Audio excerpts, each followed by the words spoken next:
What's an engine with no motor oil? It's a big molten metal pile. It's not going to function at all.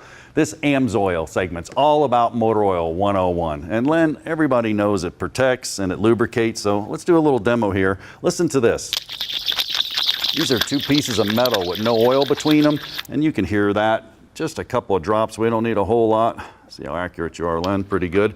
Put it between there and you can't hear it. It's actually producing that layer between there, and that's the job of the motor oil, but it's a lot deeper than that. Speak to this graphic here. That's how it actually works. Right, this graphic represents, the yellow represents the oil that's being forced into that bearing clearance by the pump. And what you're looking for there is as the shaft turns, it actually builds an oil wedge that those parts are riding on. And you want to maintain that at all costs. You don't want to see parts touching.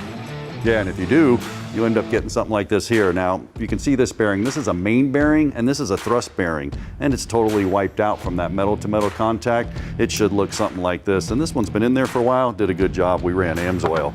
Now you can see the graphic right here. There's the leading competitor, and AMSOIL, bearings and oil go together, and it makes a big difference. So right there's the oil gallery as well. Oil has to travel through the engine, and these new technologies have stuff on the top of the engine. It's got to get there. It's like a balloon. You need oil pressure. Oil is responsible for that. That's correct. And it's quite a distance that it has to travel. And so that takes time. So the oil needs to move.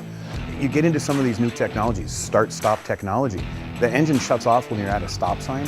When you let your foot off the brake, it starts back up. You could be partway through the intersection before that vehicle has any oil pressure. So it's critical that the oil have good quality base oil, and that you have the proper amount of anti-wear additive to keep those bearings in great shape and to keep that engine running properly. Wow, that's amazing. I'm an automotive instructor, never thought of that. Every time that car's stopping, 10, 20, 30, 50 times a day now with start-stop technology, you're losing oil pressure.